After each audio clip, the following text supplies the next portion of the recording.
Alright everyone, welcome to episode 3 of the Mouthful with Marcus. This one is a f***ing banger. Today we are joined by Zaynn Bird, the owner of the infamous burger bar, Stax Burger Co. He's someone who I describe as the Jake Paul of the burger industry. And there's a reason why. Because whether you love Stax or hate it, it continues to grow. Personally, I think Stax is great. And in this episode, we're going to chat with Zaynn and find out what all the hype is about. We cover a range of topics that will give you insights that you can use for your business, personal life, and health. So make sure to tune in and enjoy. Zaynn, welcome to the podcast. Thanks for having me, man. Yeah, peace and love. Guys, I figured I'd start by asking you a bit about your story and how you built everything, but I figured maybe I start with how we know each other. That's fun. When I first started my business, guys, my videography business, I was a little lad chap just trying to make money off of videos. Zaynn, to cut the story short, was the first person who believed in me in the early stages. He paid me far more than I was worth at the time. And most of the camera gear this is being filmed on was supported by Stax in the early days 3 years ago. Yeah, we shot burger videos together. And a cookie wrestling video. That was a lot of fun. That's probably the most crazy thing we've done. That and the hillbilly. So much fun. And those early days, despite my business having changed and the way I do my videos changed, like I just remember being like a 20-year-old kid or like 19 or 20. We're out the front of your shop in front of Prospect Road.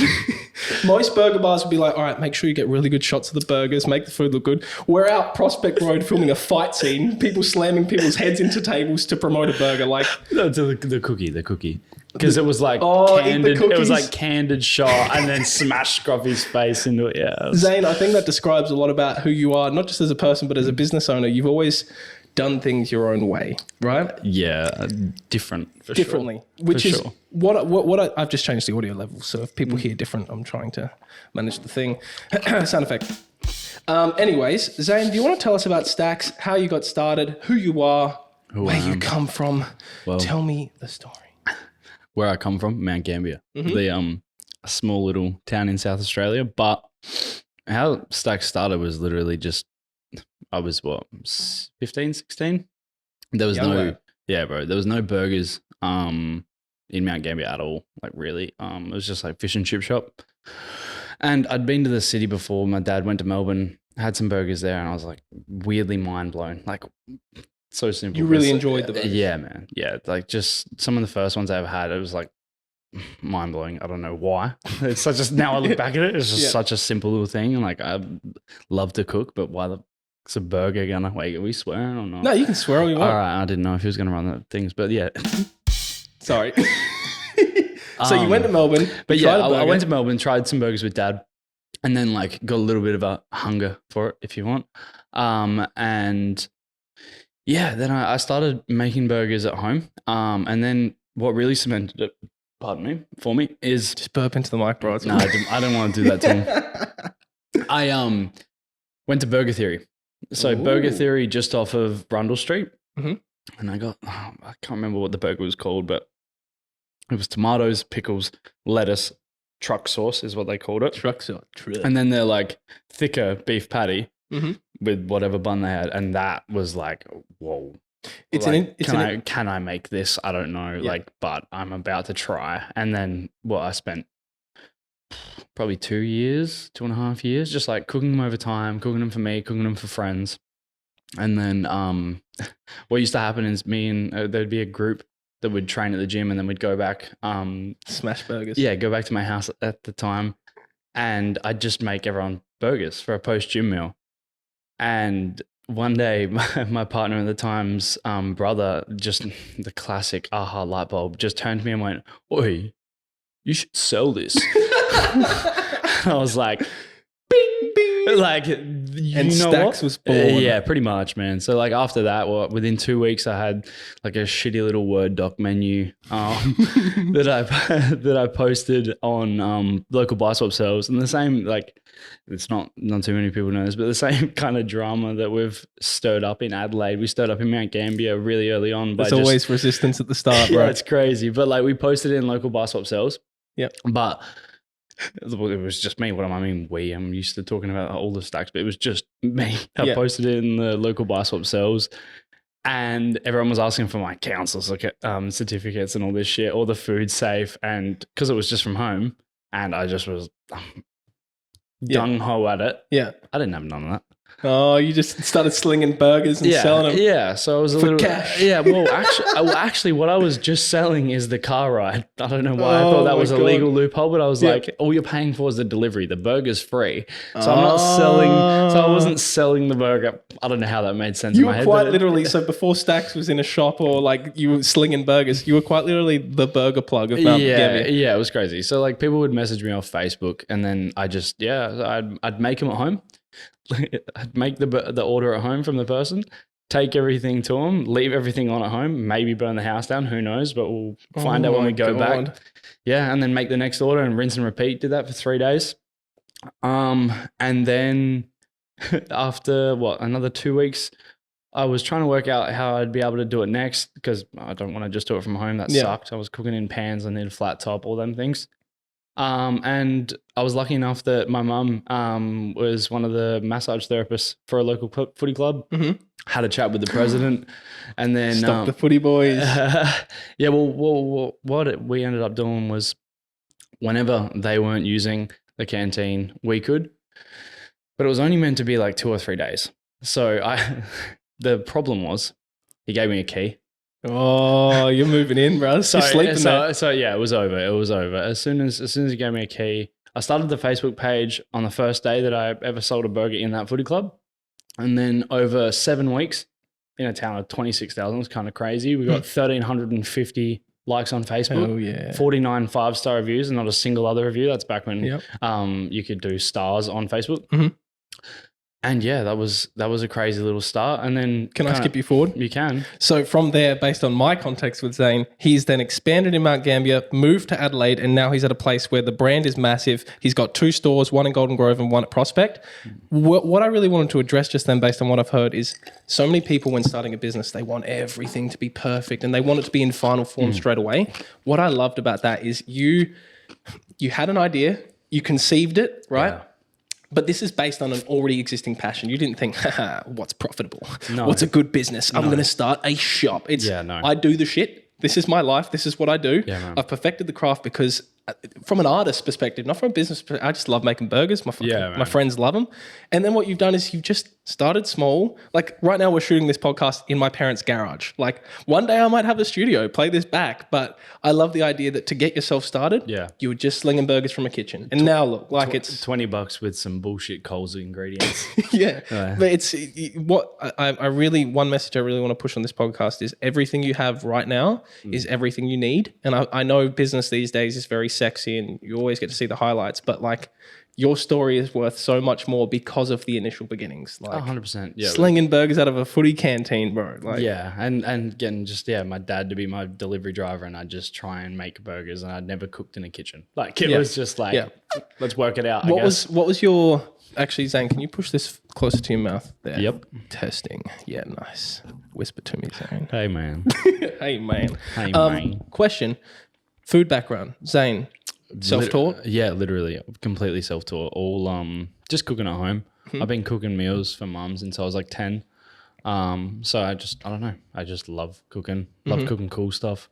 You're a very creative dude. Like I feel like one of the reasons we got along in the early stages is like, and this will lead to where you're at now with Stax, is in your Instagram bio, you've got camera guy at Stax Burger Co. Like you're the owner of this business, but the title you've given yourself is camera guy because creatively, you're a great storyteller. You're able to capture attention. That's what I've always loved about you. You're not just you don't just make cool burgers. You understand the market. You know what I mean? Yeah. And also know how to break into a different part of the market that other people might not have been able to. It's usually like people try to do the same thing everyone else is doing. And then if you just stand out a little bit, everyone's like, oh, what's that? Yeah, like let's shoot a fight scene on Prospect Road to promote a cookie. Yeah, let's shoot the dumbest infomercial ever.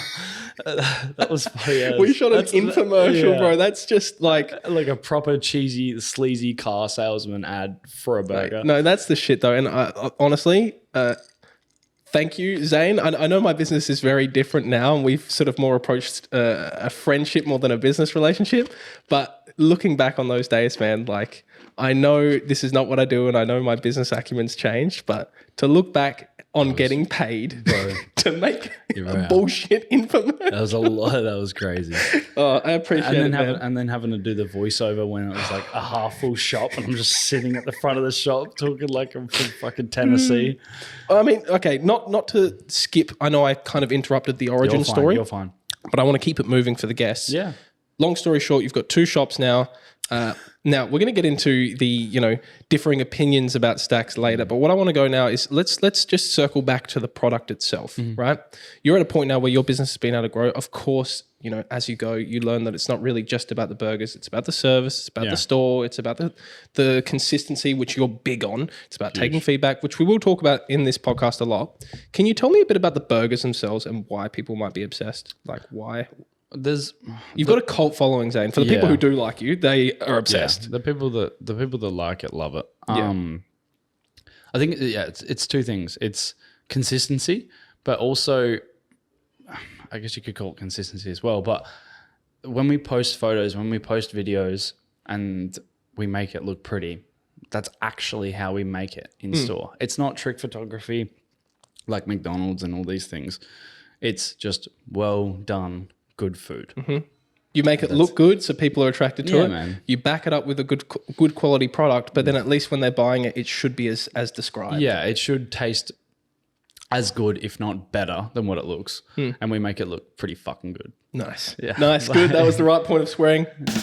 I've really underutilized these sound effects. They're crazy. They're my favorite, dude. Listen to this one. Oh, wait, no. Okay, I'll save that for later. Actually, congratulations. And number 2, you said it's 2 things. Number 1 was as described. Well, so like consistency and it being consistent with the photos and how it looks. So like every time you come, no matter which store you go to, you'll have the same, if not 95% the same as what you did last time. That's the major fall through, I think, of a food business is you go there one time, you really like it, you go there another time, it's completely different. Yeah. You don't want to go there. Speaking of running a business, and this is something that I've learned, let's say about running a content business, I've learned after 3 years of doing this, and I believe from a videography and maybe the reason I've been able to build these pages, I'm quite good at storytelling. I'm quite good at making videos, taking photos, right?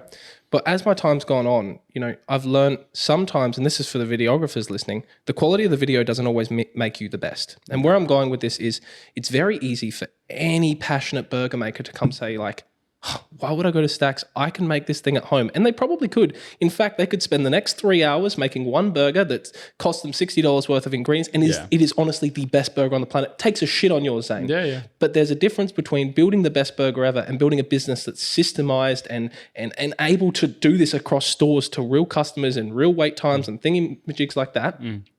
This is leading to a question. Sorry if this is a rant, guys. But I guess what I mean to say it's, making a burger is one thing. Making a burger business is a very other thing, right? It could be easy for you to stack up your burgers with Wagyu meat and make it a golden encrusted burger, but it's about learning what the market wants. What are they willing to spend? What are they after? And you're very big on taking people's feedback. You learn and you try and adapt. The question I've got written here is, what are the biggest struggles of running a business related to burgers? Because I bet you it wasn't coming up with your recipes. Nah. Biggest struggles. Volume. To be successful at all, you have to get to a point of very, very deep, like reasonable volume. And to be able to do that and to be able to maintain it, you have to be able to actually cater to it. So you have to be able to keep your wait times low. You have to keep the food quality high. You have to have a good environment that people want to be in while they are waiting. It's just like there's all these key points that other people maybe don't focus on, the little things. Because they're focused on the product or... Yeah. It's interesting. I remember you telling me maybe it was you telling me that you were inspired by that Founder movie on Netflix, the McDonald's one. Oh, yeah. I love the scene where they're on the tennis court and sure, they figured out how to... McDonald's is not the best burger in the world by any means, yet they're one of the most successful businesses. Yeah. And you look at the tediousness of the way they drew out their kitchen. It's just... How can I make the back end of this so systemized that the burger, the byproduct is effortless? Yeah, when we do, that's the amazing part about Prospect to Golden Grove, because Golden Grove, we got to clear out the whole kitchen before we built it, and then just like put all the tape down like they did in the Founder to find out where stuff did that? goes. You actually did that in real life? Yeah, Scruffy's Nice. got photos of it. Shout out Scruffy. Yeah, shout out the Scruff. And yeah, so we like, marked it out and then we stood in it and how's it all going to work? And yeah, we went there maybe every night for a week before we ordered. I remember when you were building that Golden Grove store. You were like living there, bro. Yeah, man, it was crazy. But so volume is the biggest struggle. I think so. I think so. I think dealing with volume at like a top 1%er, that's the hard part. You can get volume and you might be okay, but you won't maintain the volume. Where I think that's where we thrive because we have the consistency. We have the consistency between both stores, and we have the consistency in the stores with the training throughout the whole team. So, you've really emphasized that because I've huge. watched you do this now probably for the 3-4 years I've known you. Yeah. And I've watched you each time level up, and I know it's not been easy. Like, yeah, there's always something to make better. Yeah, there's always a little process you can tweak. Like Maccas will spend millions to get 5 seconds. So just correct. If they're doing things like that, well, okay, focus on the little things, not the big things. Like don't move your margin, move the amount that you can sell. Do you have any? Okay, let's keep. I've got a question. The next part I want to talk to you about is like at the end of the day, you can learn the best burger and have the best menu. Then you can learn the best business and somehow manage to fulfill people really good. You could be the best burger place out there, but if you don't have customers, you don't have customers. Yeah, I want to talk to you about your marketing, which is probably one of Stax's biggest strengths. Yeah. Before we go to that, just for the audience out there who might be interested in business or some sort of hustle they have, do you have any tips based on what you've learned in a burger business that people can apply to other businesses based on your struggles? Relationships are like 90% of what you do. If people like you, they will want to help you. So if that's... Don't be a shit is what you're saying. Oh my God, I just said the C word. Oh. Sorry. But also like another thing that I've found helps a lot is be a really respectable figure. So like when bad things do happen, stand on them and be like, no, you're wrong. Yeah. Rather than other businesses where they just try and make everyone happy. I don't think you're foregrounding the later part of this episode so well. I don't think it makes sense to just be nice to everyone when they're not being nice to you. That's the big part. It's like, yeah, you're in food, yeah, you're in service, but if someone tries to like talk on you, I guess let's say, if you stand your ground, everyone else is going to love you more for that. Correct. You might lose 1 or 2 customers. Bro, and this is where like people still haven't quite figured out Jake Paul or any. Like, I love these people, Logan and Jake. I'm so inspired by them, and what I love about them, particularly more so Jake, is and similar to you. Yeah. When you decide who you are and you lean into it, and I'm not saying I've decided what I am and I'm authentic, and I've been told numerous times by everyone that I'm an asshole, but at least I'm authentically an asshole. Exactly. I'm not saying encourage not taking on feedback and improving yourself, but I also think that there's a high part of when you can be yourself and people can really feel that, you know what, all right, I stand for this, I disagree with that, I'll take your feedback in on this. More people like you for who you are, and I would rather that than to be liked for someone that I'm not. And then at the end of the day, you know what you would have learned? And I've learned the same thing online is even if you do the thing that you think people want from you, you still end up having haters anyway. So what I like about you is like, and we'll get into this later, is yeah, sure, you might get negative feedback sometimes with the Stack stuff, but at least people know where you stand. You do your best and you lead with a goal to improve, but that doesn't mean that you're also going to meander to bullshit. Yeah, no. You know what I mean? To bullshit and I don't know how it happened. We're foregrounding the later part of this episode too much, but it's fine. But you versus Karens is like Karens are attracted to Stacks. I don't know how it happens, but it's coming. I love Karens. So relationships is something people can take? Yeah, relationships, and it's just like that's honestly the big encompassing thing that I think is the real backbone. It's like how well can you make people be attracted to either you or your product? Like they're probably going to want to buy the service, but like the product can be like a little off branch of you. It doesn't always need you. And sometimes it's not just the quality of the product. It's like videographers would know this, and I've already kind of touched on it. Making the best video is one thing, but how you deliver the video, how you have your customer service, 100%. How easy you make it to book and to shoot and to organize, that's where the cream is. It's not the video itself. Yeah, no, like anyone could make a good burger, but could anyone make people want them like I And do? come back for them. Yeah, like that's a whole other thing. That's where we try to shine. It's like we'll grab your attention and then we'll keep it, because not only are we looks, we're also execution. Yeah, fact. And then they're like, oh, it's a double whammy. Whereas like other places might be, an illusion of one. Speaking of making people want burgers, this is the perfect segue.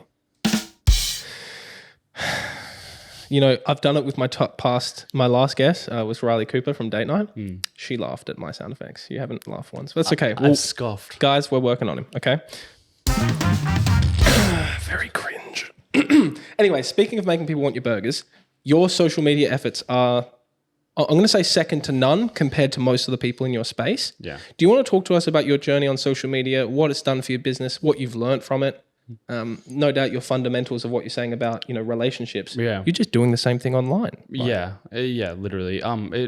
My whole social media presence at the start was 95% giveaways. Even back in Mount Gambier, I used to give away a ridiculous amount of food per week. Like 10, you're like the Mr. Beast of burgers. Yeah. I just give it to them. Like if you give it to the people and they try it, they like it, they're going to tell someone else, and either them or their friends will come. So that's how you've spread so quickly. You always give stuff away. Yeah, man. Yeah, like my first year in Adelaide was ridiculous. I gave like $170,000 worth of food away. Wow. Yeah. Wow. Like there was one week I did 2 giveaways. One was I think $10,000 nearly of product. Yeah. Oh my God. Of vouchers. Yeah. Of like in store, like people can come in and spend whatever they want on the app.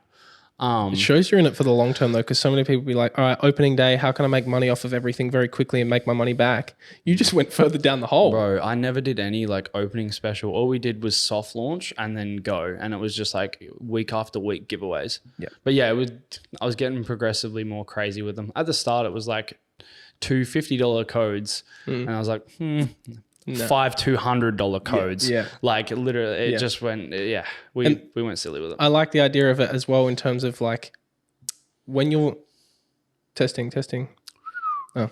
When you're able to give the stuff away, you're able to get feedback on the product that's free. Yeah. Like it takes a little bit of, especially when you're starting, because at the end of the day, sure, you're quadruple the business person that you were 4 years ago, 100%. right? But at the same time, 4 years ago was the best version of yourself that you could have, right? So you can't expect yourself to be perfect straight away. No. When you're giving away free stuff, you're able to get those you're able to get that feedback and that love, because maybe your burger product was really good back then. Yeah. You're able to get that love without the worry of, I've just charged someone X, Y, and Z. Now I have a duty to them. You know what I mean? Yeah. Do you want to talk to me about that? How important it was? The giveaway is great for marketing, great for customers, great for building trust and community, but you also learned from it without the backlash of, I've just given you my money, motherfucker. Yeah, it's a nice way to kind of soft test. Soft test, good word. Really, because you're not losing a customer, you're losing a lead. And it sucks if you lose the lead, but you're also in a market where there's millions of people who are leads for burgers. Yeah, you can get leads for the burgers pretty easy. But yeah, they try it, and just the word of mouth advertising is honestly the best advertising possible. Hey, my friend, I liked this food. Try this. Okay, I will. Rather than here's an ad, I don't know. And push it uphill all the time, put more spend in, make more videos. Of course, making videos has a good strategy to it, but the product at the end of the day speaks for itself. When you impress someone, they impress that on them, on their friends. Yeah. Okay, so giveaways. Give stuff away. I mean, give it all there's away. an actionable piece of advice from Zaynn, which is if you're starting at anything, maybe before you're ready to charge, or maybe you already know your product's good, but at the early stages, the important part is just having feedback, having people come in and try the stuff. Yeah. Even if it costs you more in the short term, in the long term, they'll be like, oh, I remember that place that really gave me a lot of value up front. I trust them now. There's a cool tactic I heard for selling massages. It's so dumb, but you give away a free 15 or 20 minute relaxation massage. It probably costs you next to nothing. It's just a labor, Just time, right? yeah. It's just a labor. But now you've got a lifetime customer that wants half an hour every week because they saw that you were good at that one thing. Yep. Cool, it was worth it. And people, and again, from I know I got to a stage there in my video business where I was like, you know what? I know I'm good at this. I know people are willing to pay. I know my customers are happy. I know I have the results to prove it. Yeah. And I went through this little stage of I'm not doing anything for free. Yeah. I'm not doing anything for free because I've done my, I've been doing social media since I was 15. I've done my 10 years of prep work and giving stuff away and getting testimonials and getting advice. But then I actually noticed that my sales went down. Yeah. And I'm being transparent with that with the audience, not to flex, but more of the lesson learned of like, at no point, even at any level of expertise, are you above testing new things and giving value. And this is where it's just important to run a better business so that you have the time to do the stuff out of passion. Yeah. I remember I was really burned out for a period of time there. I was like, no, I can't do anything for free because I'm always working around the clock. And that's how you stay working around the clock, because you're never doing stuff that you fucking really, truly feel. Yeah. You need to be able to really understand what you're giving people. And you can't really understand it until you have a lot of different opinions. Yeah, correct. Like that's the number one thing. I'm at a point now where I would sometimes, and take the video business out of it and maybe just talk about, for me, the influencer side of things and like things like this podcast. Where was I going with that?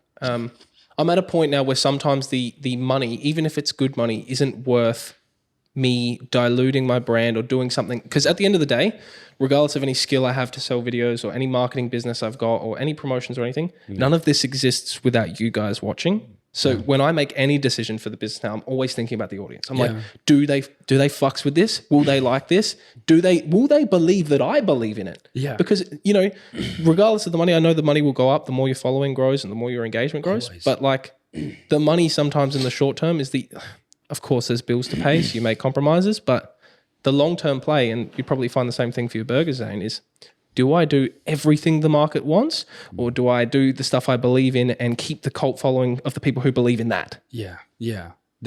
So easy to take brand deals, bro, but like... Yeah, it's not, the short-term, again, another quote, but like short-term money is just like not it. You want the long-term money, you want to wait for it, you want it to come later, you want to put everything in that you have right now to make later big. Correct. It's not about right now. It's never about right now. And if you're about right now, then you fail. It's that simple. Which leads me actually to the next topic, which is like, you've just done a summary umbrella answer of, hey, at the end of the day, I'm doing this for my people and the people who believe what this business stands for. I'm not trying to meander to the whole of the world to make everyone happy. Mm-hmm. This leads me to the next part about feedback. I'm going to quickly just re-record that camera. Give me 2 seconds. No worries. Also, forgive these breaks. I'm going to find a way to make sure that they don't happen, but my second angle camera only has half an hour filming intervals, and it auto stops, which means until I've got people here helping, it's me getting up and pressing the camera button. But hey, just like Zaynn's shop, that's what it looks like to start these things off. The upgrades can come, but for now, it's how can I get you these episodes in the quickest way that doesn't break the bank? You know what I mean? Okay, everyone, Zaynn is back. Zaynn, the next thing I want to talk to you about is what's the best way to put this? We described you as Jake Paul at the start. There's not really a middle ground with you. People are either massive Stax fans or they're just Stax haters. Yeah. Now, I'm going to give the context as best as I can, but I've got a little actually, I know exactly how to do this. I have here on my laptop a page here of examples of Google reviews for Stax, right? Now, to say Stax is polarizing is an understatement. I can't describe to you why. My experience with Stax is that the burgers are great. They really care, and X, Y, and Z.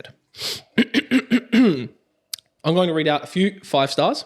I'm going to read out the opposite. And I want you to maybe describe to me how this happens, why this might be the case. 5 stars from Emma. So glad we made the drive to visit Stax, some of the best burgers in Adelaide. And don't forget the chips. They are the best chips I've ever had. Very generous sizes and love the refillable drink. Can't wait to come back already. Now, this is the Stax that I know, right? Mm-hmm. This is the Stax people that... I have friends of mine that are like cult fans of yours. And they're like, can we go to Stax again? Can we go? Yeah, you have people, right? Yeah. Let's read out another one. 5 stars from Colin. What a place. Great vibe. The second I walked in, awesome playlist. Service was brilliant with recommendations, with great recommendations as it was my first time trying Stax. The food was perfect. Perfectly cooked tenders, beautiful soft bun on a cheeseburger and nicely seasoned chips with tasty sauces. So these are some very shining reviews. You've earned them, right? I'm going to give you the flowers there. There's a plane. Hold up. Geez, that is a loud plane. That's so loud. Okay. Now, let's get into some bad reviews. Now, I don't even know. I'm just going to read them out and I'll let you go, okay? From Adam, 1 star. All the hype to be disappointed. I ordered 1 burger and took 40-minute wait. And it took a 40-minute wait. Burger was okay, fresh, but lacked flavor. I did like the toast of the bun. Chicken fillet, meh. Beef patty was okay. This is written horribly. This guy doesn't know how to speak English. Another overpriced, mediocre experience. Nothing special, just an overrated burger joint. If you're hungry or in a hurry, best to avoid this as it is not fast food. Another 1 star from Alan. We'll get through this. I know this must sting, but you're used to it. That's funny. Too bad I couldn't leave a half star. Burgers and restaurant looked amazing, but whilst ordering, the staff member was so rude and miserable, I left mid-order as I couldn't stand to deal with her attitude for a second longer. I know this is tough. I know I'm putting you through your paces right now, Zayn. Whoever is in charge, please take note that professional friendly service is just as important, if not more important than the food. As a local, I'm very disappointed. I'm not going to spend 3 hours reading out reviews. Fine. Can you tell me, look, actually, I'm not going to speak. I've already given the context and I have a bad habit of rambling. No, you're fine. How are you feeling about that? What are you thinking? Some people just love to... Some people have genuine feedback and some people love to just complain. You know, 40 minutes is a long time and, you know, maybe on that review, something we stuffed up, right? Like 40 minutes, we were busy. Accountable. Yeah, 40 minutes, we were busy. I'm sure I probably replied to that review, told them to contact us so that I could make it up like I make it up with anyone that has a subpar experience. I've noticed that on any bad review, I can see your replies. You say, hey, come back. We'll give you food for free and let me fix this. So much free food. Let me fix this. Like, yeah. And like, that's the number one way to fix things is just like replace it. If you just like replace it, what are they going to say?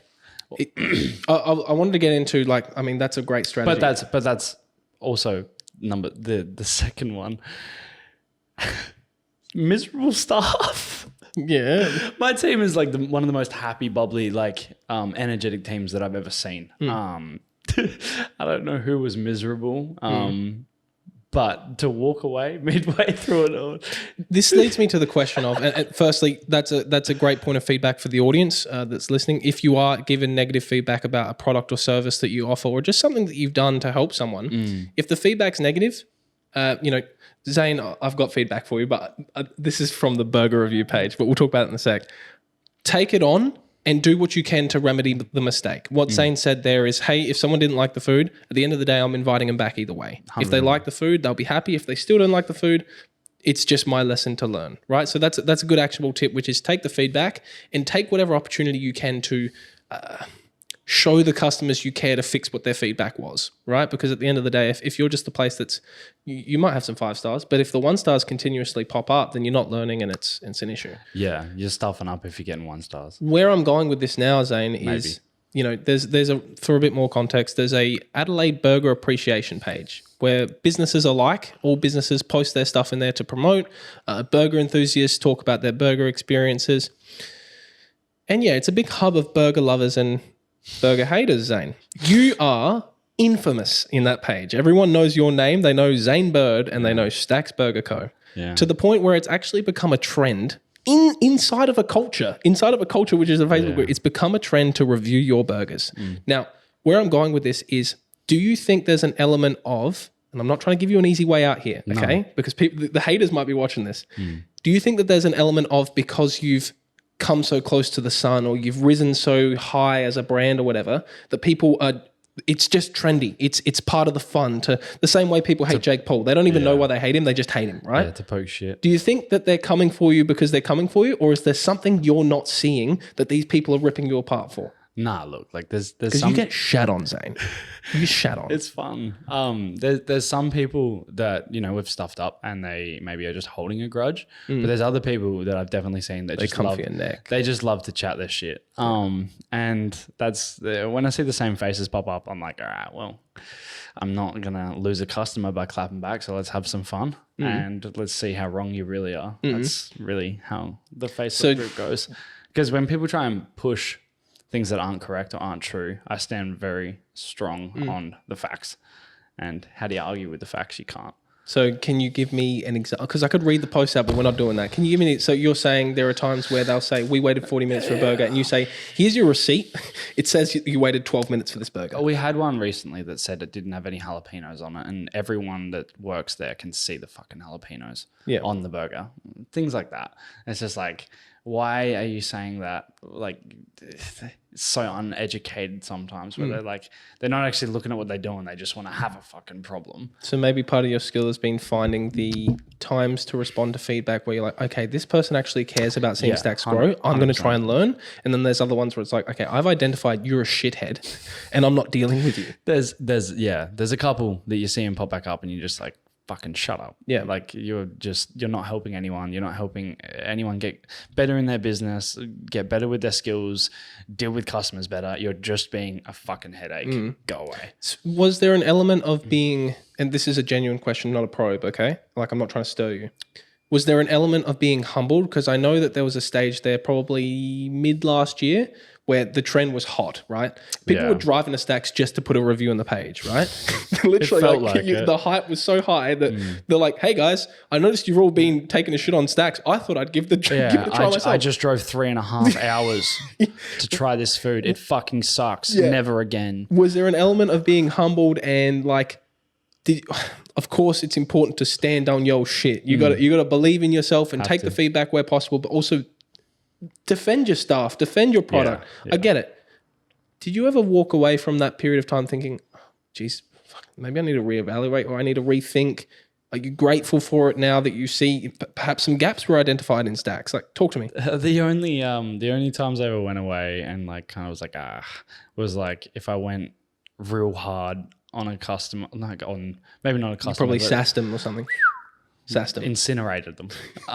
There's been times when I put them directly in the burner with the gas on max. Like just, you are stupid. What did you learn from that? Take it back a notch. Take it back. Just Why? one notch. Because although you might like, as we've said, everybody listen to this. I think he's about to drop a wisdom bomb. No, seriously. As we said earlier, like when you have a cult following, you have people that hold you to a standard and expect a certain thing from you. So like you might keep, let's say you might keep about 70% of your cult following happy, but the 30% might just be like, you didn't have to, like in their head. So you got to manage the balance between respectable and standing on what you believe and also keeping people, keeping your image in a good light towards everyone. Yeah. So it's like you can stand on business, but you got to make sure it's like a 100%. Nice stand on business. Correct. It's a fucking tough line. It's almost a level of, I'm not going to say it's empathy in a way, but what I mean to say is like of understanding like what's worth the fight and what's not. I remember there were times where I texted you, it would have been like 1 a.m. I'd be like, Zaynn, bro. Zaynn, stop. I know. And I'm typing out my next fucking message like, nah, fuck you, man. No, I go through this myself is like, I used to have a really hard time of like, hey, I have the logical facts. I have the evidence. I know I'm right. But even despite knowing I'm right, I learn nonetheless at the end that it just wasn't worth fighting for because you actually cause more. I just remember there were times where I'd read your message. I'm like, Zaynn has every right to say what he's saying. Yeah. But he's doing himself dirty right now. It's when you're going head to head with a nonsensical idiot.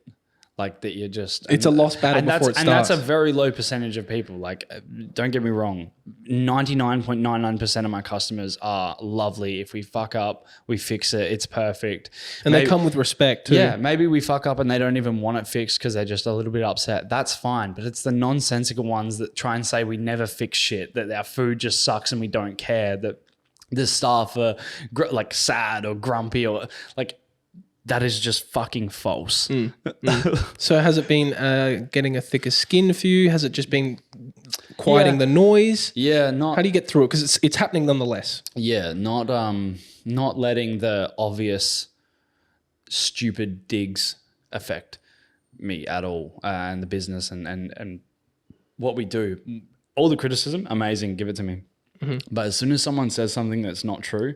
Zaynn's moustache sucks. Yeah, that's just not true. But like as soon as someone says something that's just not true, that's when I bite back. Yeah. When it's just like, you're lying. Sorry, you're wrong. Like saying that my staff did something that they just didn't do. No, you just fucked up, and that's okay. Like you can just admit it as the customer that you fucked up, and that's okay. Yeah. But it went because when we fuck up, we admit it every time. Question for the people listening who don't run a burger bar. Just in terms of like someone who might be getting feedback on social media or feedback at their job, if those people come and they come regularly or that circumstance happens, is there an element and a value in just ignoring the people? Because I know you need to be straight on facts. I get it. Yeah. But is there an element of like, do I even bother? You're not coming back anyway. Like you don't love me. You hate me. Like one thing I've learned is your low ticket customers are the most headaches. So the ones that are the least, the ones that'll buy like, and it's not a diss. Like people buy whatever you want to buy, but the low ticket customers, the ones that get like maybe just one burger on the deal day only, like, and they won't do it any other day. Like they only want to spend $15 and that's it. I understand pinch and pennies. Yeah, it's not an insult. But it's that type of person, bro, that just goes so hard on you because of the smallest inconvenience. 100%.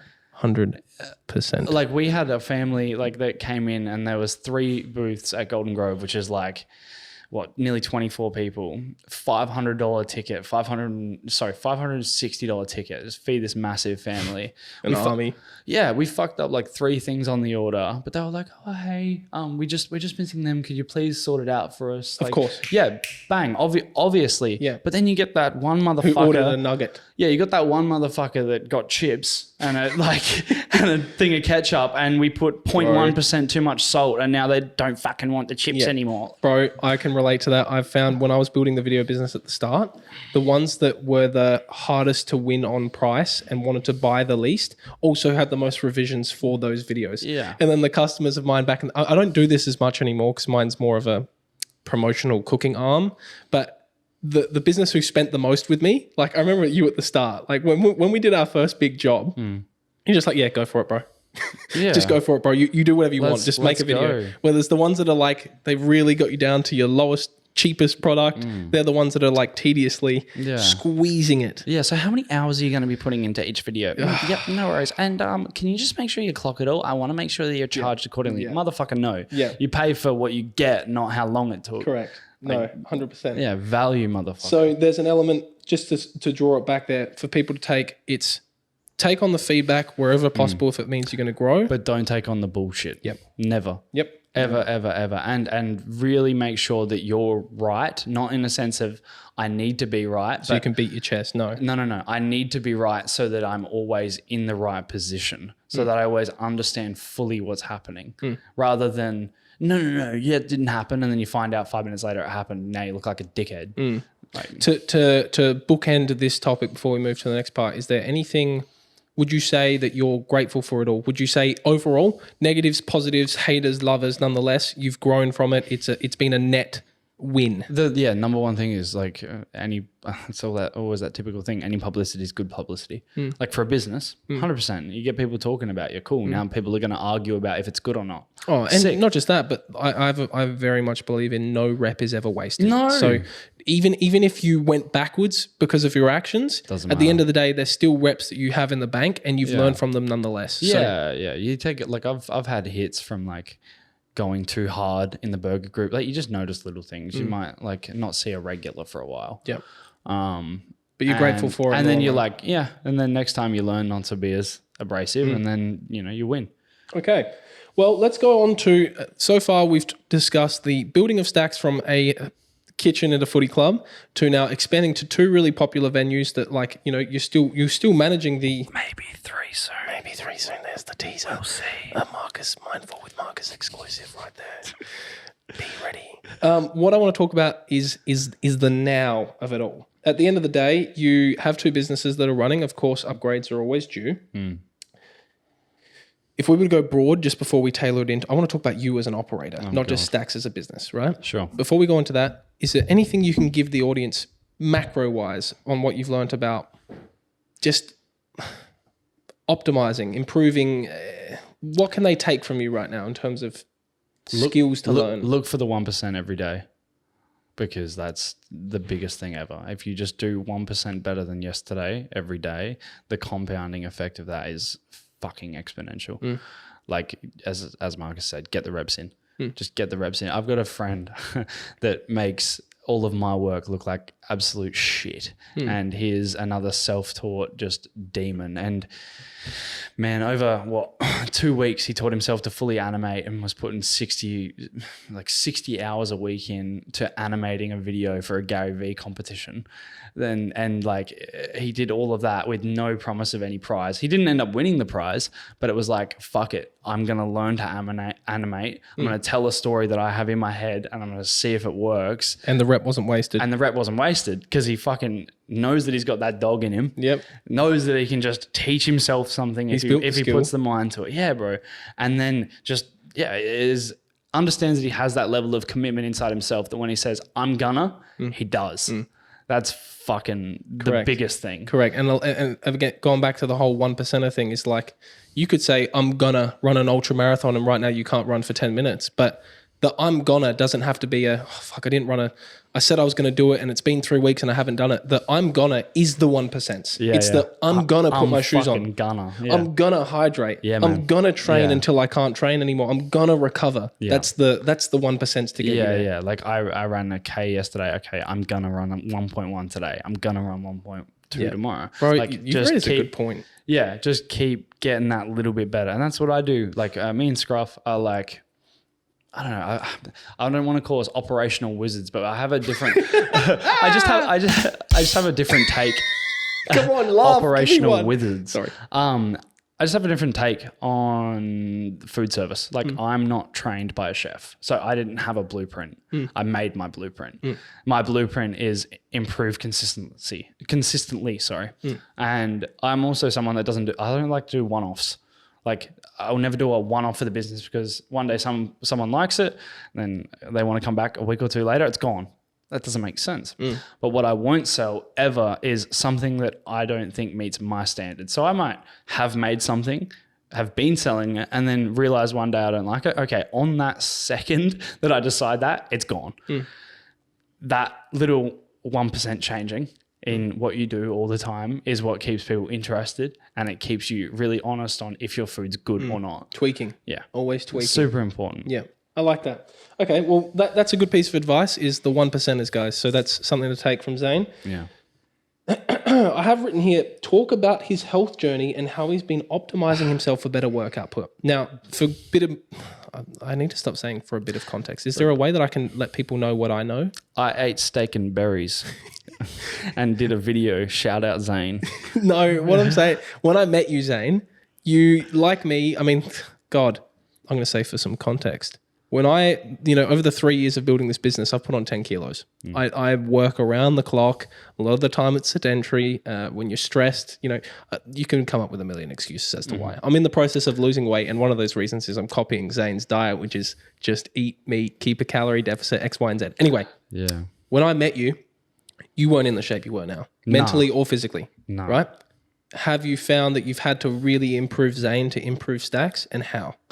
I don't think I improved me to improve Stax. It was just the byproduct of improving me. It was always just like, I can just do and be better. Can you give us not a before and after, but here's what I was doing and I felt like shit. I was always injured. Oh, bro. Yeah. So like to be candid, oh my God, Marcus exclusive. I don't really talk too much about it, but like I let the stress of my business get to me to the point where I got myself on like the highest level of medical marijuana to be able to just at the end of the day, I hate the idea of working stoned. It's just like not it. Like do not smoke and work. That's silly. But like afterwards, and you try to relax your brain back down because like switch off. Yeah, switch off. And like from all the ideas and all the things that you want to change, because like that's where the brain goes for me all the time. It's like, what can I change? What can I do better? What can I change? Like, what can I do next? Like to settle that down. Quiet it. So like for the longest, I think like 8 years I was smoking, and then like towards the end, it just got really bad. I got myself on medical marijuana just to chill out at the end of the day. And I cut that out one day. It took me like a week to really get switched. And then I actually found myself that I was more, I explain it as zingy. So like when I used to sit at home and I would be formulating stacks, I was zingy. I'd sit there until 4 a.m, just fucking formulating things, typing things out. How do I want things done? As soon as I stopped that, I started eating better as a replacement habit. Well, yeah, kind of. It just happened. Like I went from eating late at night, eating shit, to I don't eat fucking flour. I don't eat bread. I don't eat grain. Like none of that shit. I eat fucking fruit, Greek yogurt, red meat. I eat a ridiculous amount of steak. You really have started looking after yourself. And literally from that, in 8 days, I lost like 6 or 7 kilos. Wow. Of just like I was 77. Yeah, I was 77. I went to 71. So I can tell as well, Zayn, is like you use the word zingy. I use, like, for me, even when I was younger, not smoking anymore, or at least smoking less, has been the best thing for my sharpness. And I know it seems so obvious, right? Yeah. And I know everyone has different reasons, and everyone, might have been, obviously, like you were more extreme with it, but like cutting it out or cutting it off or cutting it back has been, like, honestly, your brain sharpness leads to the positive habits of everything else. The number one thing that happens within the first week of dropping it is your procrastination muscle is weak as fuck. So it can't take over anymore. There's no more. Do you need to check that? I'm going to... Fuck. This is why... I'm sorry, I'm just going to triple check, just in case. You're fine. I heard it. I was going to say, I mean, a lot of people, I'm sure, listening may be smokers or may not be smokers. Sorry for the interruption, guys. My cameras are dying now.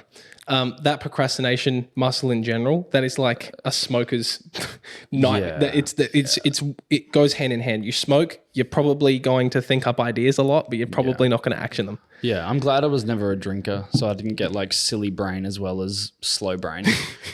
the really, dangerous mix, bro. Yeah. But like honestly, as soon as you kick like bad habits out of your life, like bad eating, I got rid of like most gluten thing. Well, nearly all gluten things, I think. Anything flour, grains, all that stuff, and I felt light. Yep. I just, not just in my stomach, but you feel fucking light. It's weird.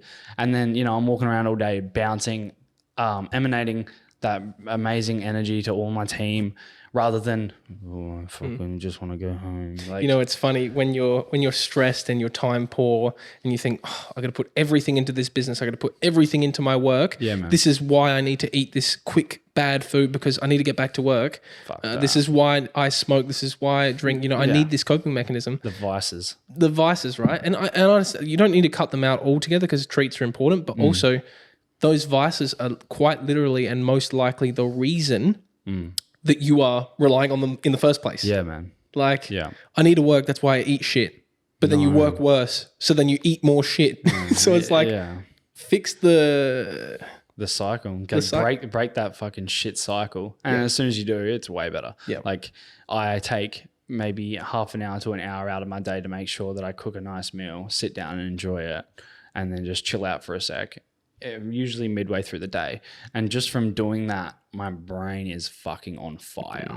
Rather than just having this little, campfire outside, I've got a bonfire inside me that's just ready to like blitz everything. And I can tell based on I follow your stories obviously, and you post your big meals because you fast or whatever. Yeah, fasting has been a good one for me. I know we're not going to get into our health tips advice podcast, chat, but this is what's worked for you. This is what's worked for me. I'm not saying you go do it, but I also like the idea of my issue. I've always been a healthy eater, Zayn. Yeah, always been a healthy eater. Yeah, sure, I'll eat some junk food, and I cook for a living, so of course I'm eating.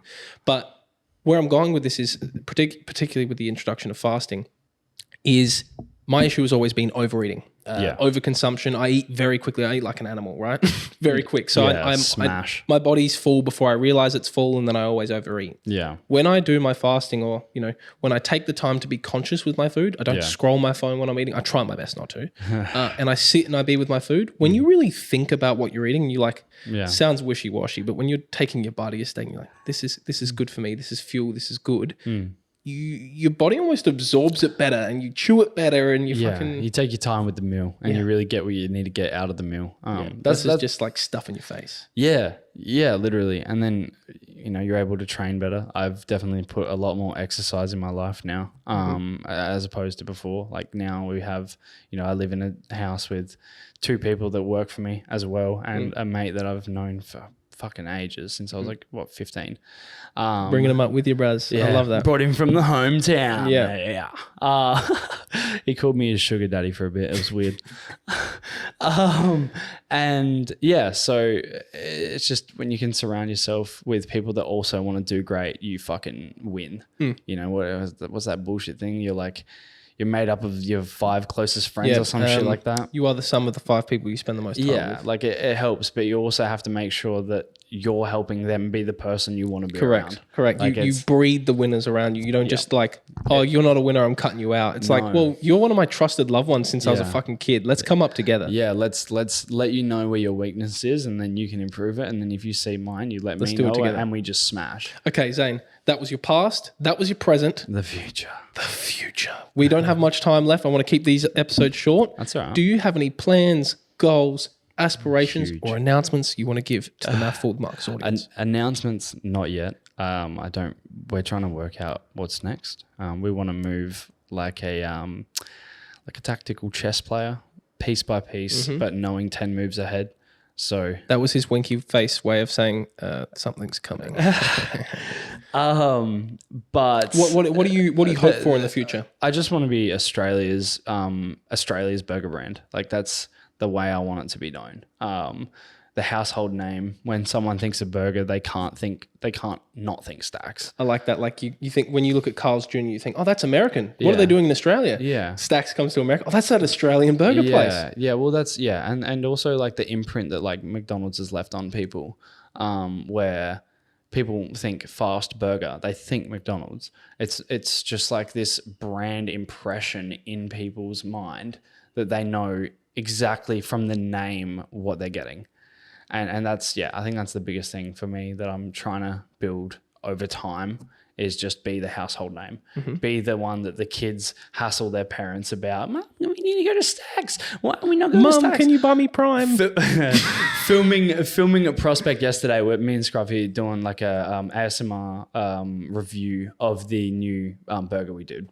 And some kids were walking with their mum, and their mum was like, oh, we're going to go in here to the sushi. And the kid was literally like, oh, this isn't Stax. Yeah, that's what it's about. I love that and shit. I was just like, fuck yeah. Yeah, good. Dap up the kids. Yeah. My G, come in. My guy. I love that. Free burger. But yeah, just having that nice imprint in people's minds of the place that it really does belong to be. Deserve to be, that it is, because we are the ones that care enough to get to that level. So Stax household name. If you know how you said when people think Macca's, they think fast food. To finish this podcast off, when people think Stax, what do they think, or what do you want them to think? Just what do you want them to think? That I want them to know that they're gonna get one of the most consistent and, if not best, burgers they're going to have had in at least a year. Let's hope. You know what I mean? Like, I get 80-year-old ladies that tell me it's the best burger they've ever had. What the fuck? How good's that? Out of all the burgers they've had, it's like, I'm number one. That's crazy. Yeah. And that's just a really cool feeling. I love being people's best. Like when they've had a shake, a burger, the chips, the sides, anything. It's like, I want that to be the best thing that they've ever had. An imprint in their memories. Yeah, and just like solidify. It's like, okay, now Stax is the best I've ever had. And they can't, like when they eat, people tell me that I've ruined other burger shops for them, because we have that solid, you know what you're going to get. So you have that image in your head of, this is my order. You know, the first bite taste of when it all hits, like just imprint. You guys hear that attitude? That's a winner's attitude. I remember when I first met Zayn, and this is probably the right quote to end the podcast on. He said, when we first were building up his first marketing campaign, I was trying to understand what Stax was as a brand. He goes, we didn't come to play, we came to take over. Oh, no, what was it? We didn't come to take part. Yeah, we didn't come to take part, we came to take over. Conor McGregor, baby. Yeah, that's the one. And it's the right attitude. If you're going to put your time into anything you care about or want to grow in, you treat it like you're trying to be the absolute best. We after doing the videos that me and Marcus did originally, we decided pretty quickly that it was time to take over, not to just be there. And like, because of that, we're now blessed to be, you know, voted Adelaide's best 2 years straight by the people. Amazingly, it's not just some like bullshit newspaper thing. It's like, no, people voted on this, and why? How else would you do it? What other way would you do it? You just wouldn't. Like, why bother if you're not going to give it your 100%? You have to fucking go all in. Don't half-ass it. Like, don't say I'm going to do it and then do 10% of what you said you were going to do. That's fucking stupid. Like, go balls to the walls or fuck off. Guys, that was Zaynn Bird from Stax Burger Co. If you like this video, make sure to subscribe. It might even be an audio podcast. It is an audio. If you like this podcast, make sure to subscribe, press the like button, do all that good stuff. Thank you, Zaynn, for being here. That's right. You're a weapon. Keep up the good work. And thank you guys for listening. I'll see you next week. Thanks, guys. Get a fucking burger. Get a fucking burger. Peace and love. Good work. Very good work. Thank you. All right, let's just make sure all of the cameras are recording, eh? Imagine.